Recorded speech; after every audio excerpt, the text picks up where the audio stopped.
Hello viewers, welcome to my channel.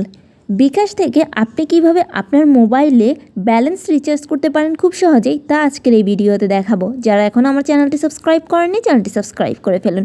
So প্রথমে আমি আমার বিকাশ অ্যাপ্লিকেশনটি ওপেন করে নিলাম। ওপেন করার সাথে সাথেই এখানে একটা পেজ চলে আসে যে আপনার বিকাশ অ্যাকাউন্টে লগ ইন করুন। সো এখানে বিকাশ পিন যেই জায়গাটি আছে, এই জায়গায় আপনি আপনার বিকাশ খোলার সময় যে পিনটি ইউজ করেছিলেন সেই পিনটি এখানে লিখে লগ ইন অপশনে যে অ্যারো চিহ্নটি আছে সেটা ক্লিক করলে আপনার বিকাশ অ্যাপ্লিকেশনটি ওপেন হয়ে যাবে। সো এখানে ব্যালেন্স দেখুন, এখানে যেই অপশনগুলি দেখতে পাচ্ছেন নিচে সেন্ড মানি, পাশে আরেকটা দেখতে পাচ্ছেন মোবাইল রিচার্জ। জাস্ট এই অপশনটিতে ক্লিক করে দেবেন।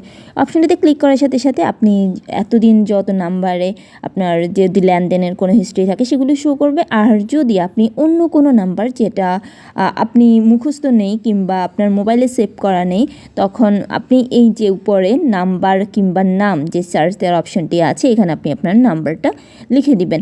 নাম্বার লিখে দেওয়ার পর অনেকে যে ভুল কাজটি করে সেটা হচ্ছে, অর্থাৎ আগে যেটা আপডেটের আগে ছিল, এখানে এই বিকাশের যে লোগোটি আছে সেই লোগোটিতে ক্লিক করলে দেন ট্যাপ অপশনটি আসতো, কিন্তু এখন হচ্ছে গিয়ে একটু চেঞ্জ। সেটা আপনার এখানে যে নাম্বারটি আপনি ওপেন করেছেন নিচে নাম্বারটি আবার শো করবে।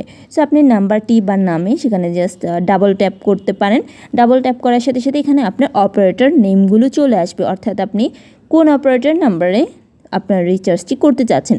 যেহেতু আমি রবি নাম্বারে রিচার্জটি করতে চাচ্ছি, সুতরাং আমি এখান থেকে রবি অপারেটর যেটা আছে সেই অপারেটরটা সিলেক্ট করে নিব। আপনারা যদি গ্রামীণ কিংবা টেলিটক যে অপারেটর নাম্বার সিলেক্ট করার সেটা এখানে অপারেটর সিলেক্ট করে নেবেন। দেন এখানে চলে আসবে আপনি কত টাকা রিচার্জ করতে চাচ্ছেন। এখানে রিচার্জ অ্যামাউন্টটা লিখে দিবেন, সেটা 100 টাকা, 50 টাকা। এখানে আপনি যখন অ্যামাউন্ট লিখবেন নিচে দেখবেন যে অনেকগুলো অফার শো করছে, অর্থাৎ এত টাকায় আপনি এত মিনিট পাবেন কিংবা এত টাকা যদি আপনি রিচার্জ করেন এত এমবি পাবেন। সো আমি এখানে আমার প্রয়োজন 30 টাকা, সেজন্য আমি 30 লিখে দিয়েছি। দেন নিচে দেখতে পাচ্ছেন যে রিচার্জ কনফার্ম করুন, এখানে ক্লিক করার সাথে সাথে কিন্তু রিচার্জ হয়ে গেছে। এভাবে খুব সহজে আপনার মোবাইলে টাকা রিচার্জ করে নিতে পারেন। চ্যানেলটি সাবস্ক্রাইব করতে ভুলবেন না। Thank you.